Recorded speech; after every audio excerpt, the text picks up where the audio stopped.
You're listening to Bellwethers podcast with Matthews Joseph.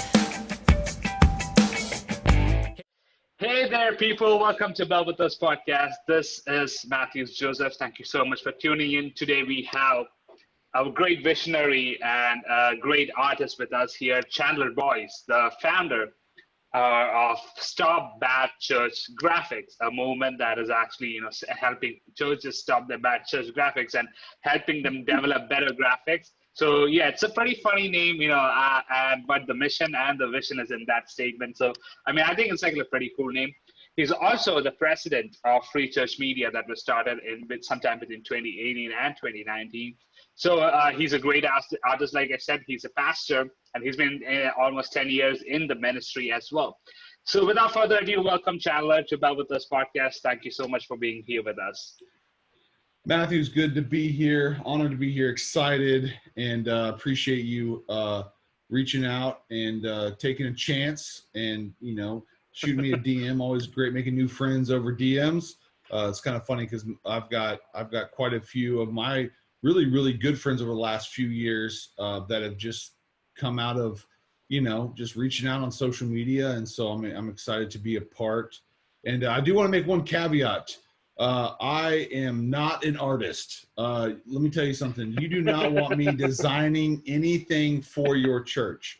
And so God has so graciously allowed me to lead this organization, and I have to give some props to some amazing people that God has put in my life, designers and friends that have made this possible and have been helping and working and designing and curating. And so but it's been a fun journey over the last 6 months, and we've seen God do some, honestly, more than we ever thought or expected. And it's funny. So Stop Bad Church Graphics. So I know it sounds kind of like a backhanded thing, but here's kind of why we did it, is that for designers or even for churches, it's just a lot easier to go, hey, Matthews, do you want to help stop bad church graphics?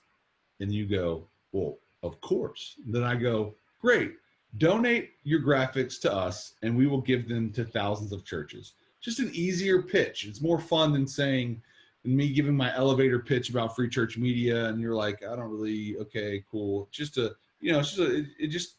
one of those things. It's like, honestly, we've seen a lot of designers just jump onto it. And so it's been cool that we really just wanted to create a community. And honestly, the church community, the graphic art community is actually really tight.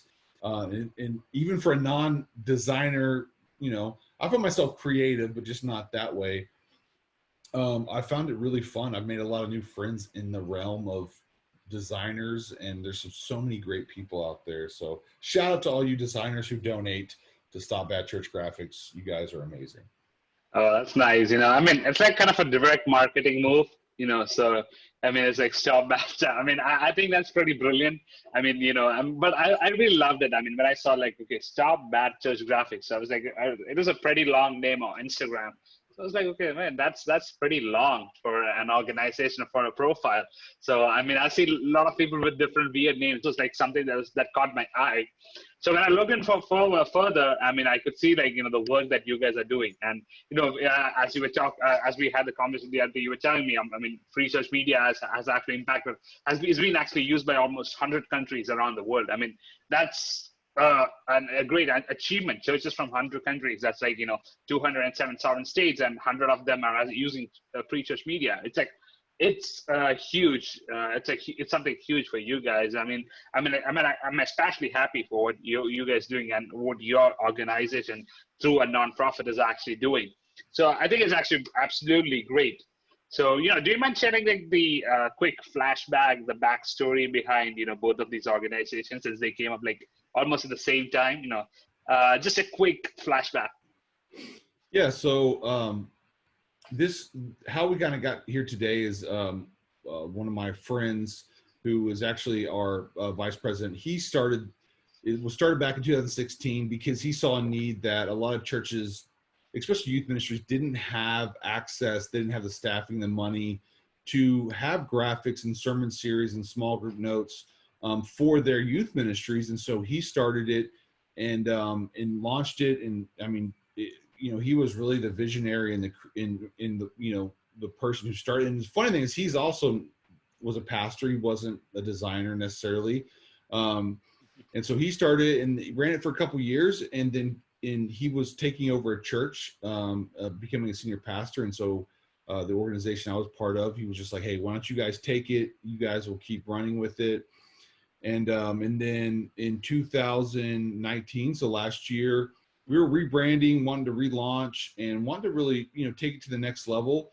And, we're having some conversations, doing some, market testing, trying to figure out, what pain points, what problems we want to solve, all that stuff. And through a series of conversations and kind of going through the whole process, I felt like, I was honestly challenged through a friend, but then I also felt, I felt a little, I kind of felt like the Holy Spirit was telling me, like basically just said, like, if you want to help churches, why are you charging them?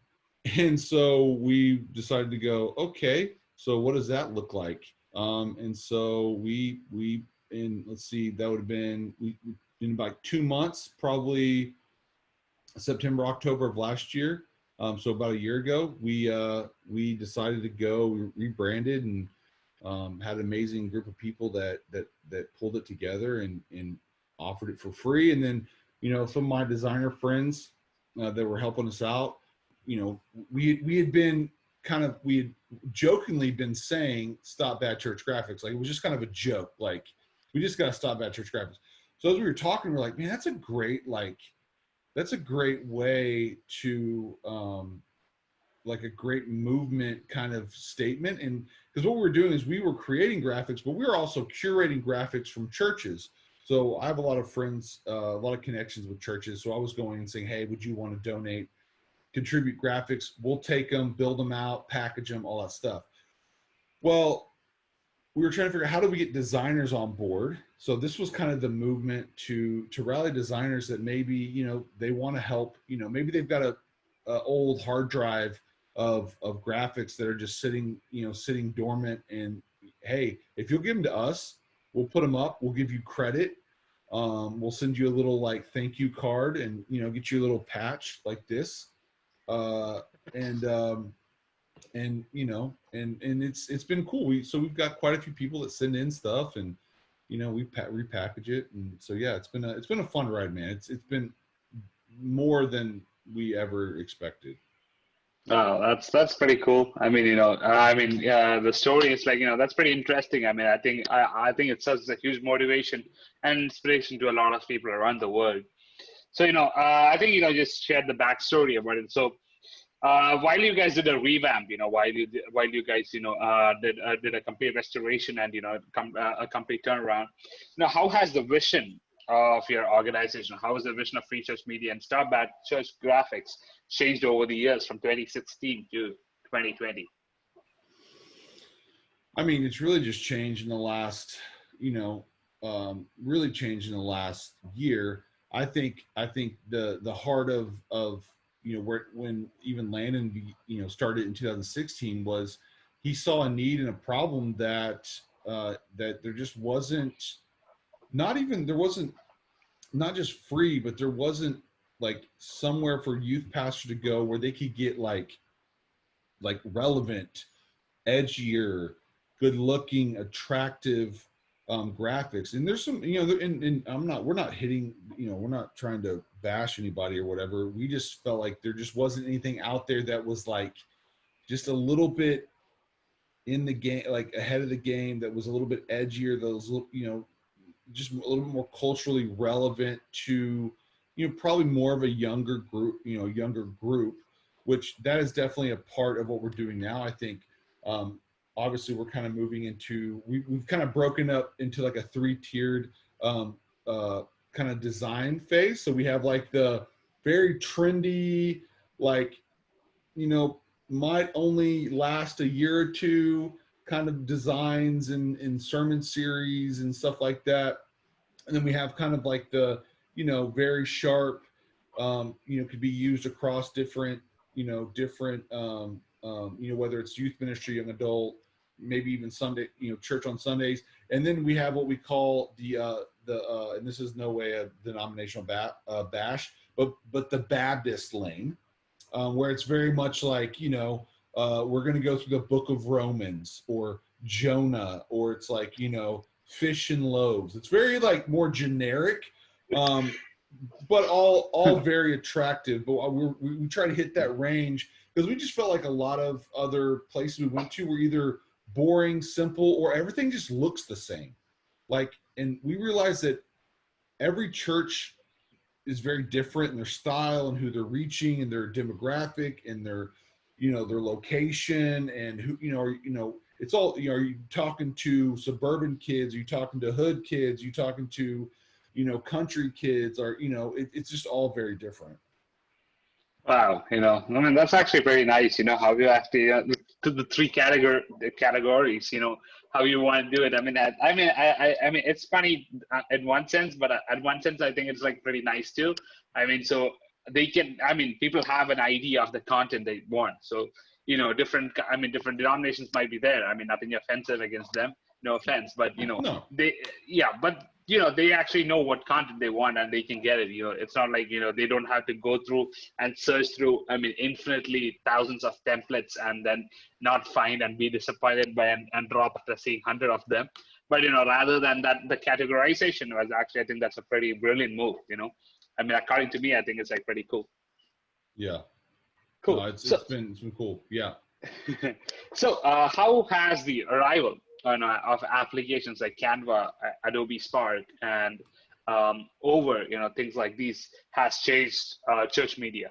I mean, how do you think they have these applications have transformed the church media? I mean, I think it's crucial. It's been amazing. I feel like sometimes, churches seem to be a little bit behind on technological stuff, especially when you get into smaller suburbia, smaller communities.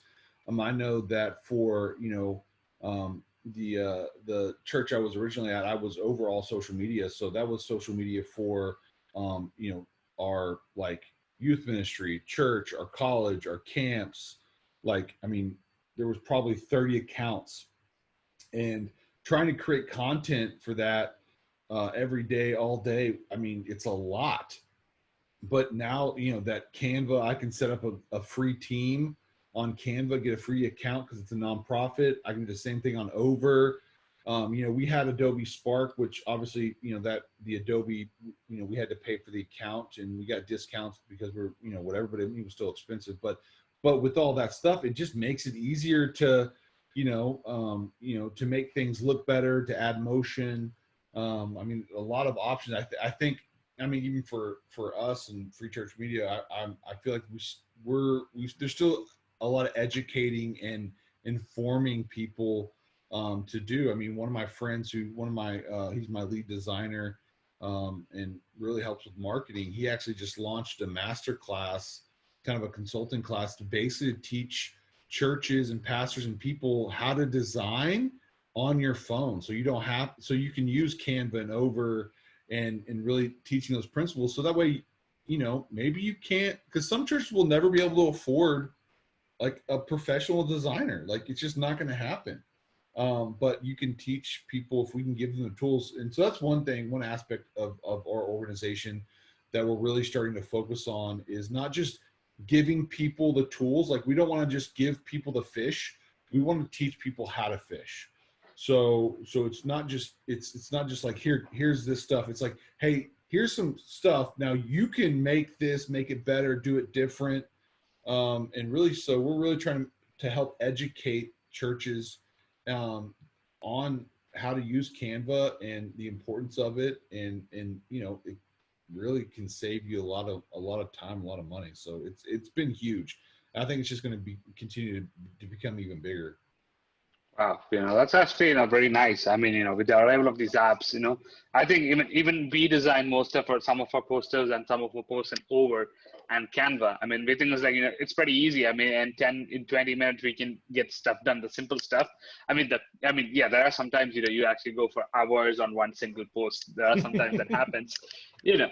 But sometimes I mean it's changed life so much. I mean it's become so user friendly that you can actually do anything, and I think it's like and it has actually changed everything. I mean I really like what your friend is actually doing, the masterclass. I mean, to educate people, not just give them the stuff. I mean, like, here you go. This is how you can do it. This is how you can make it better. I mean, I think that's pretty cool. That's pretty great. I think education is like something that we need to do right now. I mean, it's not like we just need to know stuff. We need to know how to do that stuff. So it's not like, we need that stuff. We need to I mean, sometime in the future, we might need to know how to design that stuff. I mean, I think that's pretty cool. I think that's a pretty cool movement that your friend has started, the masterclass. But yeah, I think it deserves like a wider audience. A For lot sure. a lot more people could actually use it a lot. So Yep. I mean, moving on, free church media has been used by churches in over 100 countries in the world. How did you make sure that this was actually available? This content was actually available to all these people. I mean, what is the secret? What is the secret sauce? There's no secret. It was free, and I think people just found out about it. I don't know. Listen, within the first 2 months, when I started looking at how many countries were on it, I was like, how? Like, I don't like what? I don't think we even like made it where you can. I and again, I'm learning a lot still, but like we probably didn't even turn on where the website could be translated into different languages. So there for a while, I think people were just, they were just like, and what I'm also seeing is I'm seeing a lot of people that are maybe like, they're on the tech side production. Maybe they have a little bit of technical skill within Adobe, because we provide the working files. And so I think a lot of people are even getting in there, and instead of having, maybe they're a graphic designer, but they're over production in tech and all this other stuff. And they're going, man, I don't have time to do all this stuff. So they're coming on and they're downloading, and then they're kind of rearranging, maybe changing the language, because they have the working files. I don't know. I mean, I think obviously one thing that I was, I just, God has sent some amazing people to help me. Um, the guy that helps with our website is his name's John. He's down in Florida. He's part of a church, but he's a genius, and he's a web guru. I mean, he went to college for web and videography, and he was like double major valedictorian. He's like, what? Like, I didn't even know that existed. Like, you can go to church for coding and web stuff. Like, okay, great. So even when we started, with Free Church Media and doing the research and thinking about, is it Free Church Graphics? Is it Free Church Resources? Is it Free Church? So we were doing Google Trends and Google Analytics. And so I think a lot of that, we did some pre-thinking, planning, praying.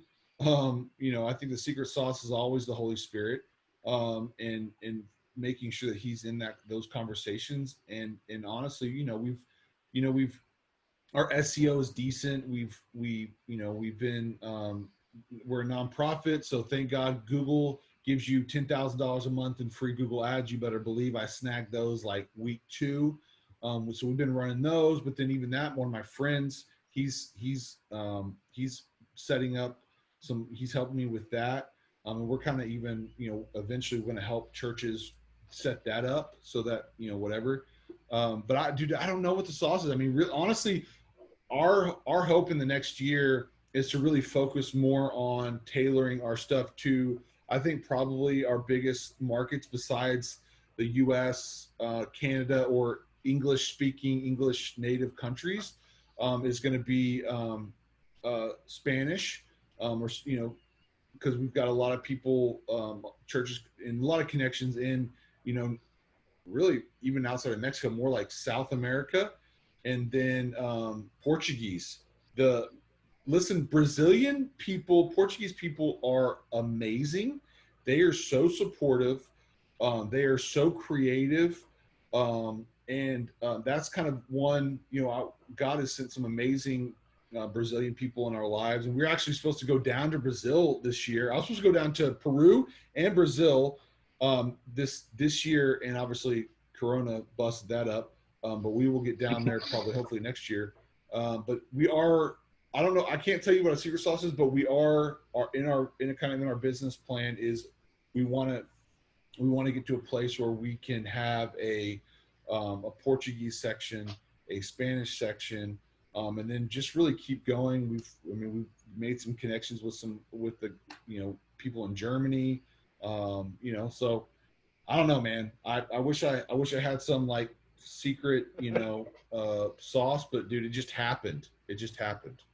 Wow, I'm like that's definitely a move of God. I mean, you actually had a good team to work with. I mean, a good set of designers. I mean, shout out to all those people who have actually worked with your organizations. I mean, they are actually, they actually helped you build the momentum up and design things up. I mean, it's actually Absolutely great. Yeah, I mean, yeah, shout out to all of them over there. So, I mean, how do you think these churches has adopted to better graphic designs over the years? I mean, let's be honest. I think that the pandemic has caused most churches, it's either knocking them out or they're going, I have to make sure that my digital presence is everything. And I think that it's actually good. I think that's one thing that has forced a lot of people that it was kind of like, oh yeah, online, we do online. Like, yeah, we live stream, but it's like, no, you have to live stream. It's got to look good. You got to have people commenting. Cause I mean, I know, I just talked, I've got a friend that's got a church in a smaller town in Oklahoma. He's kind of helping me, giving some feedback on some new projects we're doing. And we've been talking about, they invested a lot of money in their gear so that way they can stream online. And so we're kind of started the conversation because I have a passion for small town churches. I just want to help churches do not just like graphics, but like their digital presence from their website, which stats show that 85 to 95% of people before they step into a church building are going to check out the website. They're going to check out social media. They're going to check out Google reviews. Like, they're not like, this is how people work. A lot of people they're going to treat a church like they would a restaurant. And you're not going to go to a restaurant with 3 stars. Like, no, probably not. And so we're working with him because I think he's even seen the importance of all that stuff matters. Like, are you getting found on Google? Is your website functional? Does it look good?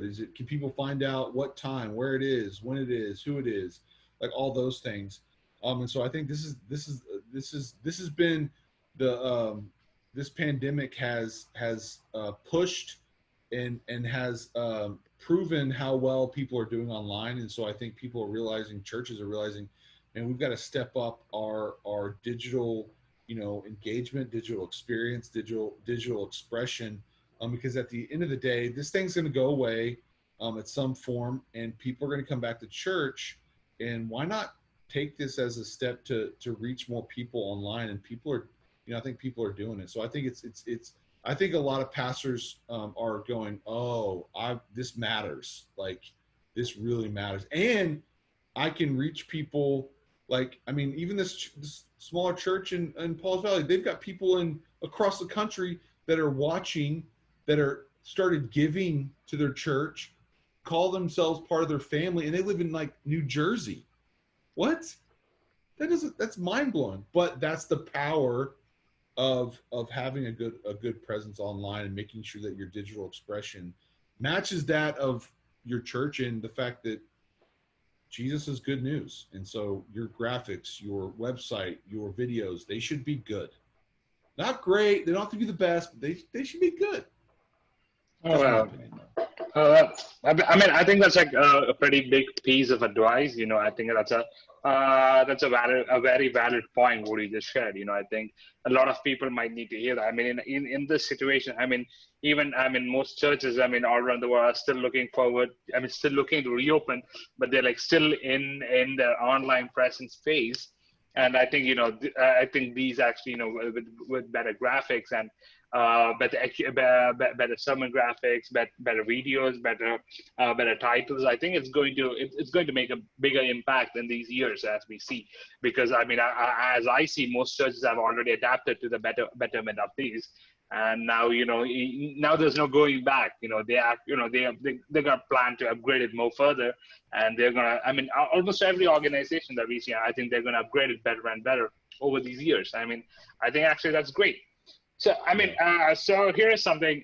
This is like my final question. But like, is there something that you want to tell young graphic designers or artists that are actually doing this stuff?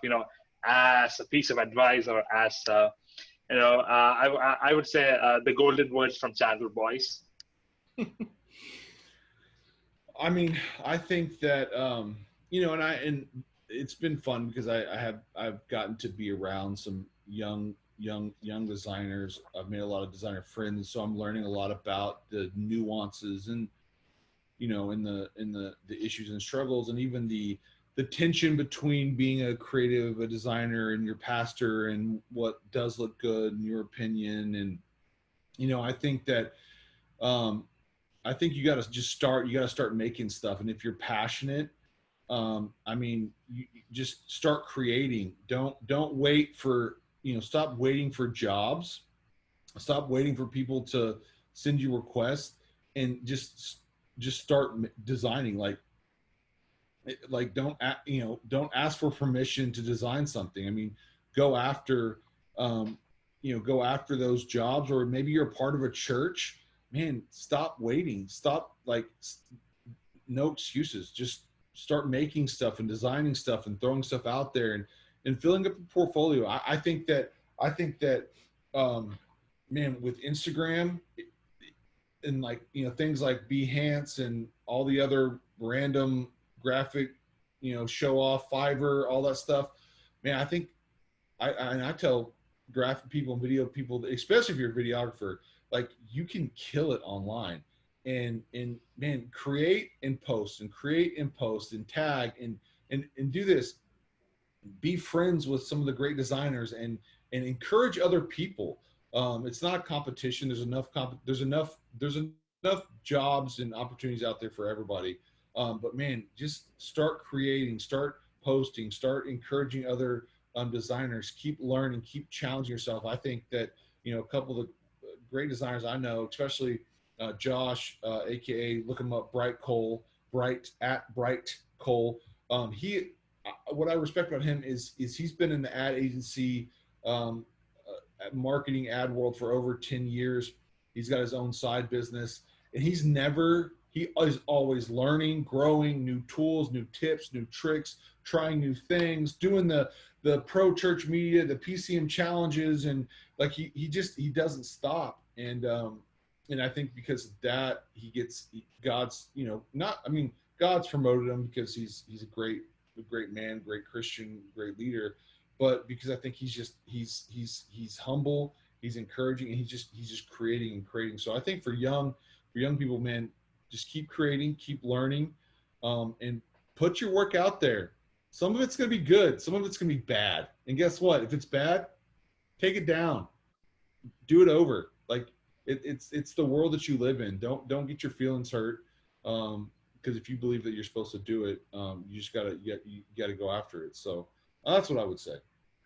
Wow, that's actually the golden words from Chandler Boyce. I think that's pretty. Keep creating, keep learning. I'm gonna make that your quote. I'm gonna post it on social media when we release this episode. So I think that's actually great. What you just said. Just keep creating, keep learning. It doesn't. If it's bad, you can take it down later on. But if it's good. I mean, that one click from some one person might be the key to your entire designing future. I mean, who knows? I mean, it's a crazy, it's a big world that we live in, and there are high chances of you being seen and not seen as well. But thank you, Chandler. I mean, thank you for all these words. I mean, I think your experiences, what you just shared right now over this podcast, I think is going to be a great inspiration and a great motivation for a lot of people, who is actually in this field, and I think with the work that Free Church Media is actually doing, and I really hope that you guys expand more. I mean, we're going to put up the links to our to Free Church Media, Bad Church Graphics, and Chandler Boyce's Instagram, and the websites on the podcast description. So, if anybody wants to go check them out or even partner with them or, even donate some graphics to them, I think that's going to be pretty huge. I mean, it's actually going to be great. You could use some great designers in the future as well. So, but always looking for new friends, Matthews. Always looking for new friends. Oh yeah. So again, thank you so much for being with us on this podcast. Thank you. I mean, I can't thank you enough. The insights that you shared. I mean, I personally think it's great. I think a lot of people will adapt to it. But once again, thank you so much for being here. I don't have words to say how to thank you. No, I honor you for reaching out, and I'll say this as we kind of wrap up is that sometimes it takes a little bit of boldness, courage, and faith, like Matthews, to reach out to people. And I think that too many people are waiting for things to come to them, and sometimes you got to make it happen. And I believe as a Christian, that whatever we put our hands to, God is going to bless. And so I believe that God's, blessing you in what you're doing and who you are and everything that you're working towards. And so I honor you for just taking the step of faith. And I want to encourage people out there. Listen, sometimes you got to knock on the doors. And if you're not knocking on doors, don't expect them to open, because you got to get out there and put your hand to the plow and work it. And so I honor you, and I appreciate you allowing me to be a part to speak into this and to share. And it's been fun. I'm excited for the future, and excited for new friendships. So I appreciate everything you've done. Cool. Thank you so much. I mean, those words, I mean, it's a bit sugar-coated while you were appreciating me, but still I take it. Thank you for those words. But still, I mean, it's actually great. It was great having you here. Once again, thank you so much. To all our listeners, that was Chandler Boyce, the president of Free Church Media and the founder of the movement called Stop Bad Church Graphics. So do hit him up, and if you find him interesting, all the links to his bio, the links to his website, I think is going to be put up in the episode description, so you guys can go ahead and check him out. I think he's a pretty great guy, and you can just DM him just like I did, and for sure he's going to reply. And he's a really great person to get connected to, and to get advice from. He's an even awesome person for that as well. So thank you guys for listening, and once again, thank you, Chandler Boyce, for tuning in. And to all the people who tuned in, stay tuned for the next episode. We're going to feature someone new, and, stay tuned. I think this is going to be awesome. All right. Thank you so much for listening to Bellwethers Podcast. This is Matthew Joseph signing off with Chandler Boyce.